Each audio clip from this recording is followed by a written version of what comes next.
C'est donc le moment de notre séquence Génération. Toujours à propos de Davos, l'ONG Oxfam publie un rapport sur les disparités, des résultats accablants. Vous allez voir, 62 personnes possèdent autant que la moitié de la population mondiale. Des données qui devraient être examinées par les participants du Forum économique. On écoute tout de suite à ce propos la directrice des affaires extérieures de l'Oxfam. Ces chiffres devraient choquer tout le monde. Je ne pense pas qu'il y ait d'arguments raisonnables pour justifier que 62 personnes voient leur fortune augmenter de 500 milliards en 5 ans, alors que la moitié la plus pauvre de la planète voit la sienne diminuer de 1000 milliards. Mais malheureusement, nous nous habituons à ce genre de chiffres apocalyptiques. Une estimation récente indique qu'il y a environ 1760 milliards de dollars dans les paradis fiscaux à travers le monde. Si ces revenus étaient taxés, on aurait des milliards pour les écoles, les hôpitaux, la pauvreté. Alors la génération Internet représentée par vous, Sacha Repou, bonjour.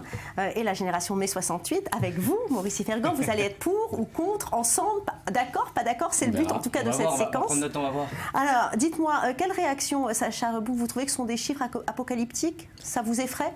Complètement. Dans la mesure où c'est aussi énorme, ça fait peur. Maintenant, il faut quand même voir la méthode utilisée de calcul par Oxfam, qui est une méthode qui a beaucoup posé problème, puisqu'elle prend en compte seulement le patrimoine net des gens, c'est-à-dire qu'elle compte seulement le capital, donc immobilier ou financier, et elle enlève à ça les dettes. Donc avec un calcul comme ça, malheureusement, ça veut dire que les gens pauvres des pays riches sont plus pauvres que les pauvres des pays pauvres. C'est compliqué, hein.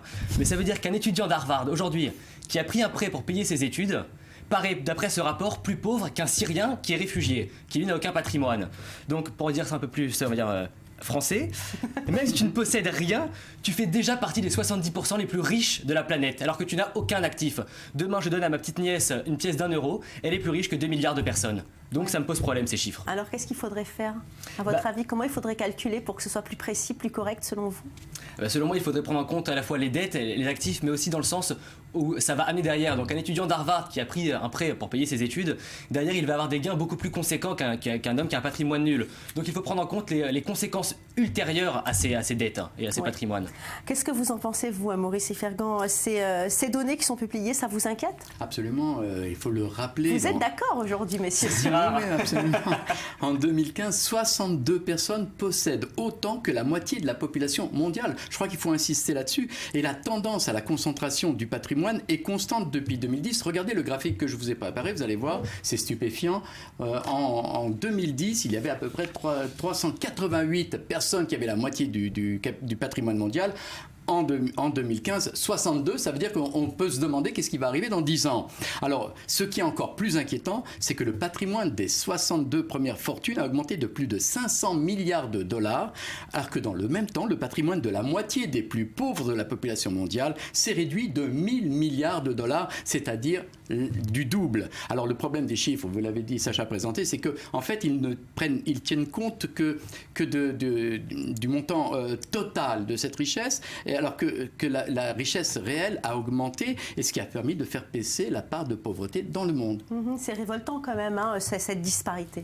Oui, bien sûr, c'est révoltant, mais cela ne doit pas mettre en cause l'inégalité face à la répartition dans les ressources. Qu'il y ait des riches, pourquoi pas, on ne peut pas leur en vouloir. Les modèles de société égalitaire nous ont montré leur inefficacité et surtout leur dérive totalitaire. Le danger, c'est le sort des 99% de la population qui se partagent ce qu'il reste des ressources. Alors ça pose deux problèmes. Les classes moyennes, aujourd'hui, elles représentent 28% de la population mondiale. Vers 2030, on estime qu'ils seront le tiers de la population mondiale. Or, ces classes sont en train de s'appauvrir et il faut savoir que sont sur elles que repose l'activité économique. C'est en consommant que finalement on fait tourner le moteur économique. Et puis, il y a les plus pauvres des pauvres. La crise financière, les catastrophes naturelles et les politiques totalement inefficaces de certains gouvernements font augmenter la pauvreté dans le monde. Près d'un tiers de l'humanité vit déjà sous le seuil de pauvreté. Regardez le graphique, vous allez voir, 1,2 milliard de personnes vivent avec l'équivalent de 1,25 $ par jour. Autre donnée, 1 milliard de personnes sont à la lisière de la pauvreté. Il y a de quoi s'inquiéter. Oui, vous êtes inquiet, Sacha Repou, pour votre avenir? Vous, en tant que jeune, vous êtes étudiant, vous allez bientôt être diplômé. Comment vous abordez cette vie?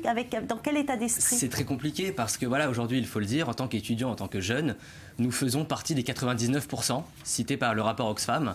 Que les chiffres soient justes ou pas, C'est pas là le problème, il y a un vrai problème de répartition et c'est là excuse-moi, qu'il faut se focaliser. On se regarde ce rapport, j'ai lu un peu ce rapport en partie, on parle beaucoup d'immobilier. Aujourd'hui, l'immobilier a explosé. Un étudiant qui sort de la fac, qui veut se marier, acheter un appartement, acheter une maison, il s'endette sur 20, parfois 30 ans. Oui, mais ça a toujours été le cas.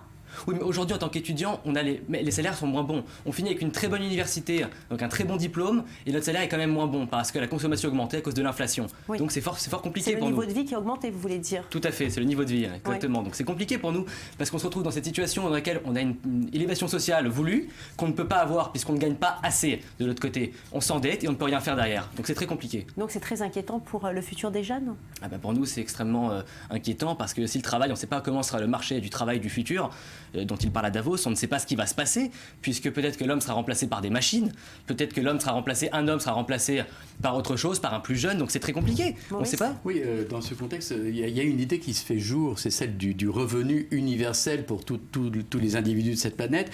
C'est une idée très vieille, vous connaissez Vassili Leontiev, c'était le prix Nobel d'économie en 1973, il avait été écrit « Quand la création de richesse ne dépendra plus du travail des hommes, ceux-ci mourront de faim aux portes du paradis, à moins de répondre à une nouvelle politique de revenus, à la nouvelle situation technique. » Il entendait un revenu de base. Aujourd'hui, on discute dans certains pays, ça a même été mis en place, de fournir un revenu universel, quel que soit le travail fourni. C'est rassurant. Et bien voilà qui va nous laisser réfléchir. Merci à vous, messieurs.